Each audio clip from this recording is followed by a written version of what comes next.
Hello, everyone.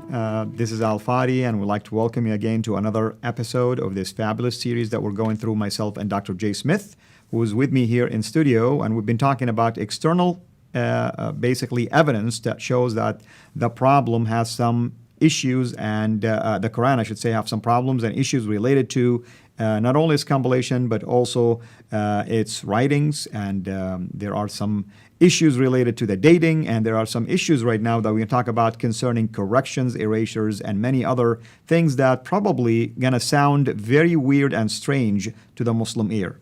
Dr. J. Yeah, thank you. This is good. We've always said that this is not our research, and we're very clear that you and I have not done the research. That's correct. You will be doing research on this area, but what we're doing in our job is to make sure that this research gets down into the public sphere, gets down to the laity, gets down to where people can hear it. That's why we're doing these videos. That's why all of the work that I do is to communicate what the researchers are finding. The researchers dare not do what we're doing, because if they were to say openly and publicly what they have found, that would shut down all of their research. They would not be invited back to those countries.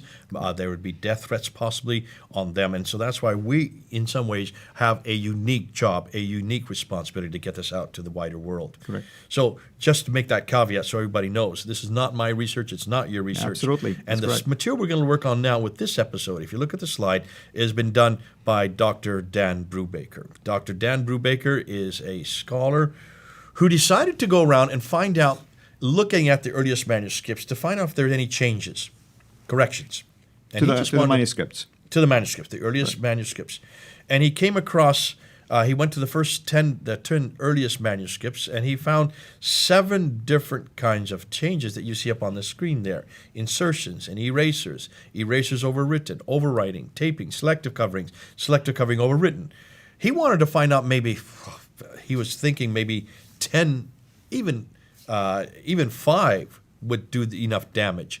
Because what you're saying then, this is no longer eternal. It could not have been sent down by God. God Right. did not preserve it. If there was a Muhammad who did write it down, why then was it changed? Even one change would destroy any notion that there was no human intervention. Correct. And that change, that the idea that it has never been changed, would be challenged. So he was looking for these kind of corrections.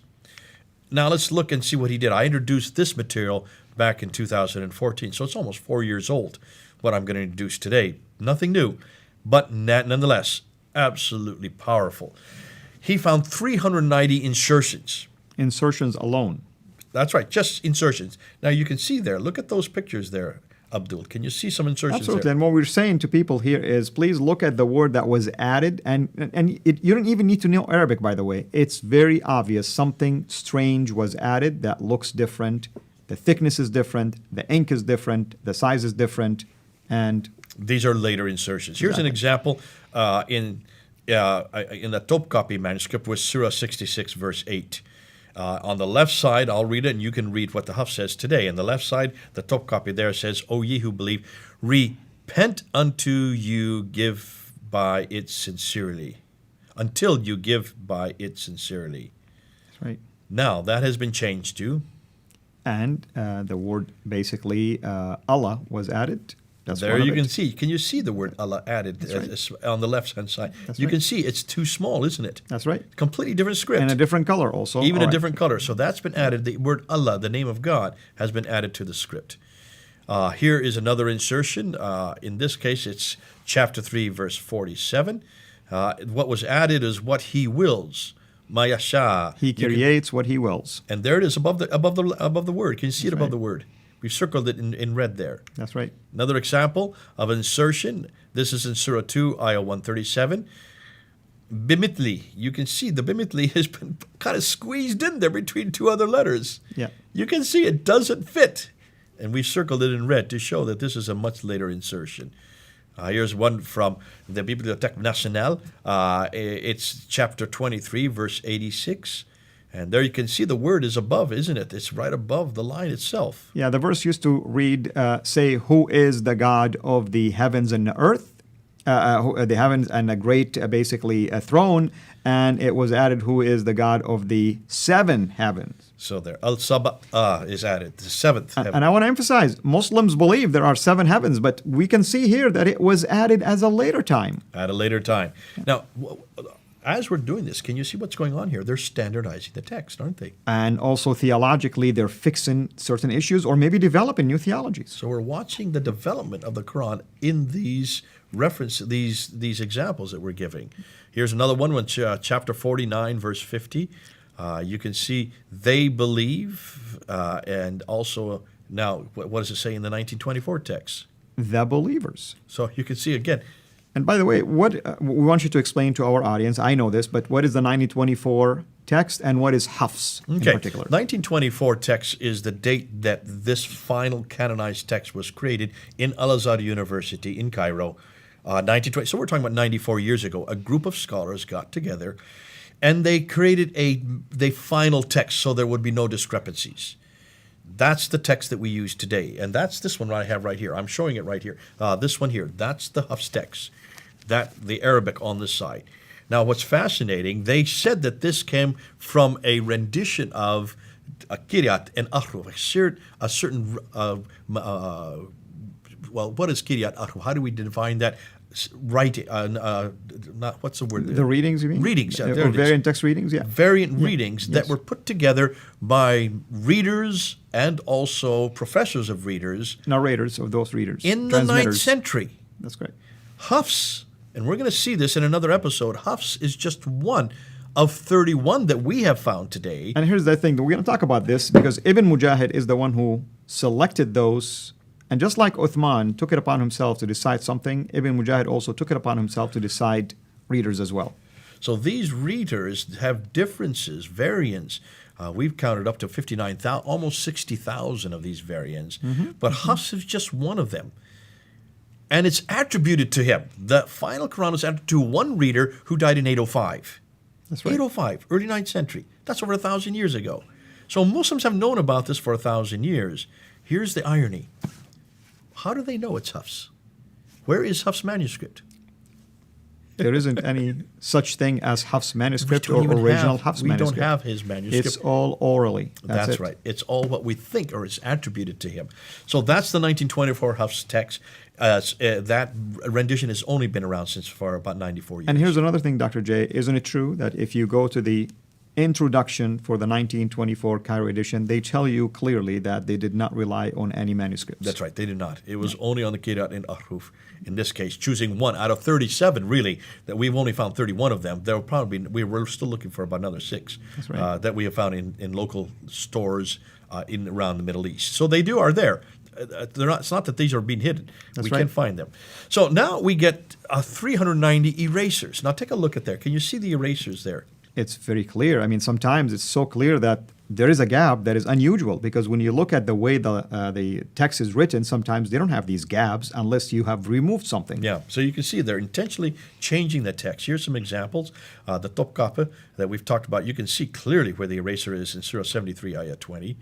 2/3 of the night. And we can see that the Topkapi was also edited later. Why? Because we have red dots, which is diacritical markings that were added at a later time. At a much later time in a different color. Exactly. Here's an example of the Husseini Cairo. That's one in Egypt. And there you can see in chapter 49, verse 6, where you can the word fasaka is used in this manuscript. The word fasiku is used instead in the 1924 Hafs text. So there you can one see. is a verb. This one is a noun describing somebody, actually, an adjective. And we're assuming that because it's an erasure. Here is one from the Petropolitan text. You can see we've circled where the eraser is. And we don't even sure what is it that they've erased there. If it's too bad now, we'll never know. That's right. But we know what the 1924 text says. Here's from chapter 7, verse 158. The Sana Musaf. When you look at that, letters are erased between the words you all and of whom. We don't know in the modern time what was erased there. I can see the pain in your face because there's a lot of stuff that is missing, and I agree with you. Well, the pain should be in the Muslim's face, not in mine. I think this is amazing. This is great what Dan has found because Dr. Brubaker is showing that this idea that this is complete, unchanged, and eternal is going right out the window when you look at these examples. Do you care to tell us where he's at in his basically We're going to get research? to that when we finish this. And I'm waiting that to the end because I want that to be Wonderful. the bunch. Wonderful. So now we get to St. Peter. This is not one of the six. This is another one in St. Petersburg that he's now just looking at even as we speak. right. And here you can see the Hijazi manuscript in chapter 26, verse 70. Two words were erased after the word what and before the words do you worship. So I would love to know what is it they've erased there. And by the way, when you say Hijazi, we're talking about some of the earliest manuscripts of the Quran. So this shows that even as early as that time, corrections were taking place. There you go. Here now, then we found, this is fascinating, erasers overwritten, where they've erased it and they wrote over top. It's almost like you use a whiteout and you write over it. 560 examples of this. Not one, not two. You want to go on, don't go all the way up to 560. 560, but you can see we're talking about hundreds upon hundreds upon hundreds That's right. of these erasers. Here you can see an entire sentence that was erased and then written over top. I would love to know what they erased. Here you can see example of the Bibliothèque Nationale in Paris. There you can erasers in chapter 11, verse 111 and 112. You can see some erasers there. Another example here is in the Petropolitanus again. There you can see quite clearly where the eraser is. And what's interesting that you notice there about the letter they replaced it with? There is the letter Da, and it's stretched out, as you can see, to cover the whole gap that was erased. Because normally you're not going to write it this way. No. So that's an elongated stretching. Exactly. There's a name for that. Meshk. Meshk. Yeah. So yeah. there's an example of meshk that you have right there in Surah 3, Ayah 171. Here's another example, St. Petersburg manuscript that's up in Russia on, and I think this is 7, verse 189.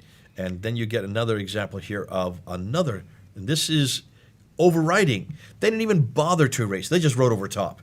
So you can see both the lower text and the upper text, what they erased. This is a lot easier. And what I like about some of them are written in a different color, like red. You can see. Even Yes. red, yeah. They're not even trying to. So it's obvious that the earliest compilers of the Quran were not at all interested in hiding this. What I want to emphasize, and I said that before, brother, is that it seems to me that the early Muslims were really not looking at this as a fixed text. They had no problem writing with a different color. They had no problem making additions. They were probably, yes, modifying, editing, doing things, but it's not as rigid as we hear today. To them, it didn't appear to be that way. Yeah, and they didn't have any problem because they didn't think it was a difficulty. That's right. They didn't. I don't even think they made the claims that they're making today. I wouldn't be very interested to know whether or not they would say that this is eternal, whether or not they would say that it was complete and unchanged. I would love. Well, we already know it's already changed. So these claims, these 4 claims, are modern Muslims who have to say that correct. because the Quran has no other authority. Or let me put it even more strenuous. Muslims have no other authority than the Quran. And how are you going to make the Quran eternal? How are you going to make it so it's the greatest of all revelation? It has to be eternal, above criticism. Here's an example of the Topkapi, chapter 70, verse 32, an overwriting with not even erasing it. They didn't even bother to erase it. They just wrote over top of it. Another example in the Sana'a manuscript, chapter 3, verse 104. Now we get to the selective coverings. Now these are, I find, the most fascinating. These are coverings over words and sometimes entire phrases to hide the text. You can Correct. see where it's censoring it. This is Like the straight word censorship. kalala, for instance, in one of those. We're going to was see some covered. examples. Here is covering of the Hul-Husayni text that's in Cairo, chapter 2, verse 187. Covers something between the words so eat and until. Whereas today the Quran reads, eat and drink until the white thread of dawn appear. I'd love to know what they're covered. Wouldn't it be able to great to just pick it up and look and see underneath? That's right. That's Maybe right. someday we could do that. Here's an example again with Hul-Husayni, chapter 2, verse 191 to 193. And those of you who want to see this in more depth, you can go back, look at the slides, pause them, and just look and see how these Absolutely. change the text. They're going to be available for them. Take a look at this one here. How many different coverings do you see on just one page? A lot. I see 1, 2, Starting 3, from every 4, line, every line 5, has- 6, almost 7 different coverings. It almost makes it almost absolutely haphazard to read it when you have that many coverings. Then we get to selected coverings overwritten. So here they have covered it, and then they've written over something over top. 210 that Dan gave me back in 2014. And other things that he came up with were these tapings. These are tapings. Now look at the one on the left-hand side. He saw the taping at the top, thinking that maybe it's there to something had been damaged. But when he looked on the back side, there's no damage whatsoever. So it's obviously that they were not trying to repair anything. They were covering up words, complete words. And what's more, when you look at all the words around it, it fits the standardized text today. Correct. If you look at the one in the middle and the one on the right-hand side, you can see quite a few coverings there. In the one in the middle, I see at least 4 coverings. The one on the right-hand side, I see 1, 2, 3, 4, 5, maybe 6 different coverings on just that one page. That's correct. So, 2,200 corrections in total. Wait, you said Dan was looking for 5, maybe 10. I know, and this is in 2014. Guess what they're up to today? Over 4,000, double that number. Double even this number. That's when we just phoned him up just a little while ago. Now they're up over 4,000 corrections that they have. We're going to be going for years looking at all these corrections. It's going to take an awful long time to unpack them, to look at them, to try to see how they change the text, how they change the meaning. This idea that this is a perfect Quran that's never been changed, what are you going to do? That they all, and here's what's really fascinating. When he looked at them, he noticed that these corrections do not just happen at one period. They continue up through the 8th century, up through the 9th century. And we can even keep on going. After that, who knows? In the 10th and 11th and the 12th century, what will you find? There you go. There's an awful lot of research yet to be done. That's right. So that he said these are intentional changes. In every case, these are human hands doing the changes. And that in every case, they were standardizing the text, bringing it down to one standard. Now tell me if that's not human intervention. Absolutely. And once again, like I said, it seems to me that the early Muslims did not view the text with the same rigidity that we see today. Okay. Well, my conclusion already, you can see where I'm going to go with this. We've now looked at the 2 different compilations. We've now looked we've looked at the 6 earliest manuscripts, and now we have just gone through the corrections. 2,200 corrections that we looked at in 2014, up to over 4,000 corrections. Insertions, deletions, coverings, tapings, without even erasers, writing over top, and also coverings written over top. Tapings as well. To me, Al-Fadi, what does it say? Well, I'll tell you what it says to me. It says that this is not from God, this is not from Muhammad. These corrections, from what Dan has found, continue in these manuscripts up until the 9th century. So when was the Quran finally written down? When was it written down? Obviously, more research is being done and more research has been done, and we will continue to collect data to try to come up with a date. But it seems to me, based on what you're saying, it's at least 200 years so far that we're talking about. Before we do that, I want to go and look at one manuscript in particular. We're going to do that in the next episode, and that is a Sanaa. We're going to look at this palimpsest that you mentioned earlier. And give us a teaser so that the people know why they need to watch the next one. This is probably the most problematic of the manuscripts because it has 2 different layers. This is the one discovered in 1975, and now the ink is starting to bleed through. But more than that, when they put it under ultraviolet light, they can separate it. And they're looking at these 2 different layers, and they're finding that they do not match. Wow. And wait till you find out what we do know about these 2. Ladies and gentlemen, you heard the man talking about the Sanaa manuscript, and this is why we want you to join us again next episode to basically hear and see the evidence that will be presented to you. But really, here is my appeal to you as my Muslim friends who are watching. Does this sound to you as a book revealed from heaven that is perfect, that is preserved, that is complete? I challenge you to think about that. Lord bless you. Thanks for watching. Make sure to like and subscribe so that you don't miss future videos.